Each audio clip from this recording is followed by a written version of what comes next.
I want to start somewhere that might surprise you, which is not with a business at all, but with a job I had years before any of this existed. So I was working in China on one of the biggest live shows in the world as a costume maker. And if you know anything about what I do now, it feels about as far from illustrating and talking about creative businesses on the internet as you can get. But it was the kind of production that when you describe it to people, their eyes go wide and they say, wow, that sounds incredible. And it really was incredible. I loved the experience and I made friends for life there. So this isn't a story about escaping a terrible situation. It was a genuinely great job that a lot of people would have loved, but I wasn't fulfilled and I'd known that for a while. And that gap between something being good on paper and the right fit in practice is actually where this whole story starts, because I think a lot of people know that feeling and not enough people talk honestly about what to do when you're in it. So the first lesson that I want to share is that the thing you're supposed to be doing doesn't always show itself clearly. Sometimes it's been there the whole time, just buried underneath other people's opinions about what's realistic or your own fear about whether you're actually good enough to pursue it. So for me, that thing was art. But as a teenager, someone told me, yes, I was good at art in school, but I wasn't cut out for it in art college. And I believed them. And they probably didn't quite comprehend what an effect that one comment had on the subsequent decisions that I made. But instead of pursuing art, I built a whole career in something adjacent, which was costume for film and theatre. It was creative enough to bring me joy, but for me, it never quite felt right. And it took years and a job in China and a global pandemic before I gave myself permission to go back to the thing that I probably should have been doing all along. And I don't say that with any regret. I say it because I think a lot of people are doing their version of that right now. They're doing something that's fine. Maybe you're enjoying it, but you know deep down that it's not quite the thing. And if that's you, that feeling is worth listening to. And I don't mean act on it recklessly and quit your job, but just listen to that. And before I walk you through everything else that I've learned about turning a side hustle into a full-time creative business, I've got something called the Work in Progress Club.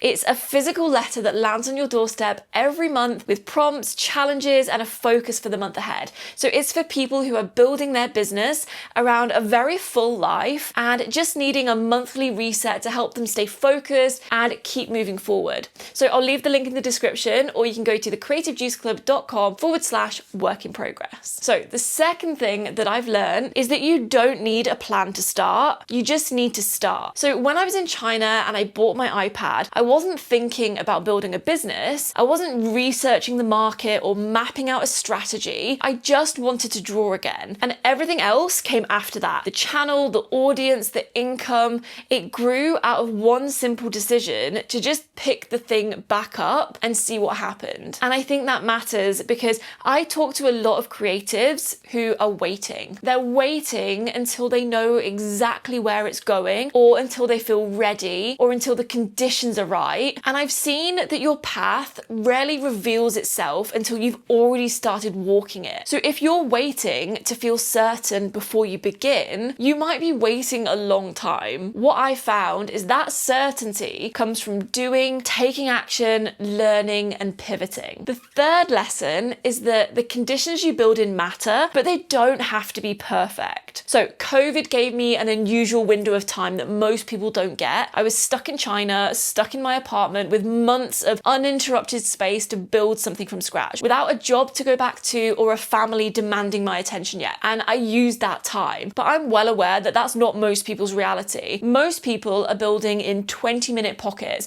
around a job, kids, a very full life. And if that's you, I'm sharing this because the principle is the same, whatever window of time you have. So use it intentionally. 20 minutes focused in the right direction compounds over time. It's not just about how much time you have, it's what you do with it consistently over a long period of time. So the next lesson I want to talk about is imposter syndrome.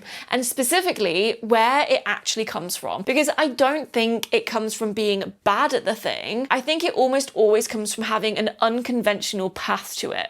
So when I started posting my illustration work online, I wasn't a trained illustrator. I was a costume maker who'd bought an iPad during lockdown and just fallen in love with drawing. And I was posting alongside people with illustration degrees, formal training, and years of professional experience. And there was this persistent voice in the back of my mind saying, "Who do you think you are?" Every time I spoke about my story, I'd brace myself slightly as if I was waiting for someone to decide if I was legitimate. And that feeling of calling yourself something before you fully believe you are it can be really uncomfortable, especially when you're doing it publicly and putting yourself out there. Whatever you've done before this, whatever career you're pivoting away from, it's probably more useful than you think. The business skills, the industry knowledge, the resilience of having built something in difficult conditions, all of that is transferable. Maybe not in an obvious way, but you're never starting from zero. So if you're feeling like you don't have the right credentials or the right background or the right route into the thing you're building, that feeling is really common, but it doesn't mean that you're wrong to be there. It just means that your path looks different. So the next lesson is that I really believe that the businesses that last aren't always the ones that are built fastest. They're the ones that were built to survive the seasons where life takes over. So when our eldest child arrived, the business that had been running in unusual conditions with all that uninterrupted time became a side hustle to parenthood overnight. Products were designed in nap times that were never quite long enough,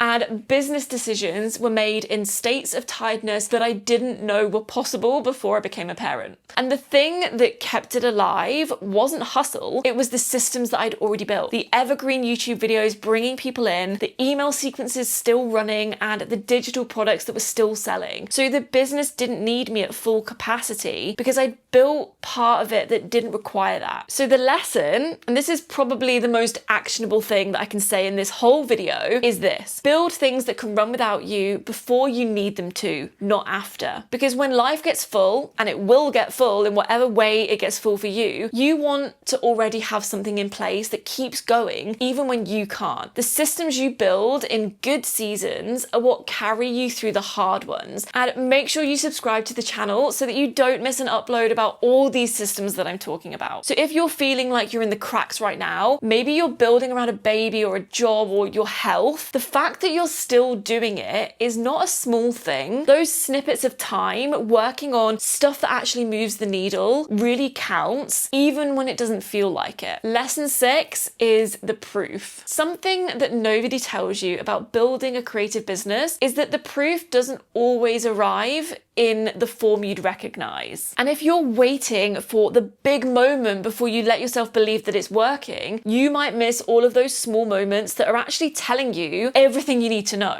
So for me, that moment was £60, which was my first YouTube AdSense payout. £60, nothing life-changing. It wasn't something that you'd use on a hook to go viral on Instagram, but I remember looking at it and feeling something shift, because that was evidence that the mechanism worked. The videos were doing something real, completely independently of whether I showed up that day or not. And that's when it started to feel just like a maths game. More videos would equal more views, which would equal more income. And even at that scale, I could just see the pattern, and the pattern was enough for me to believe in it. And that's what eventually got me to full time. Not a viral moment or a dramatic decision where everything just clicked, just a maths game played consistently over a long period of time until the numbers added up to something that could support a life. So if you're in the early stages of the proof feeling small, next time you make a sale from someone you don't know, or you get a comment from someone who found you through search, or £60 from AdSense, don't dismiss it. That small proof is telling you that the mechanism works.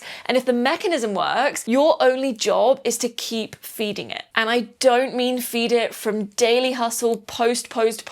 You want to feed it from evergreen sources that keep working when you're not. So from the outside, this journey probably looks fairly clean. Left a career, rediscovered art, built an audience, and made it work. And if you'd seen it as a highlight reel, that's probably the story that you'd take away. But from the inside, it felt completely different. It was years of dissatisfaction before doing anything about it. It was walking away from something good without a plan, teaching myself something I felt unqualified to do and posting it publicly anyway, and then a baby arriving and trying to hold on to what I'd built whilst running on empty. And if you're new here, I then went on to have twins who are now 2, and that threw a huge spanner in the works, but I built my business to compound and stay sustainable. The reason I wanted to tell you the inside version of how I turned a side hustle into a full-time business is that I think most people watching are living that version right now, and it's important to talk about it, otherwise you'll never understand that the struggles you're facing are way more common than you think. You're not missing something that everyone else has figured out, you might just be in the part that doesn't make the highlight reel yet, and that part is how the whole thing gets built so that you can post the highlight reel. And if you are in that messy middle right now where you're building something in genuinely limited time, trying to figure out how to keep going when life is full, that is exactly who the Work in Progress Club is for. It's a monthly letter that I send out to creative business owners, like a proper physical letter that lands on your doorstep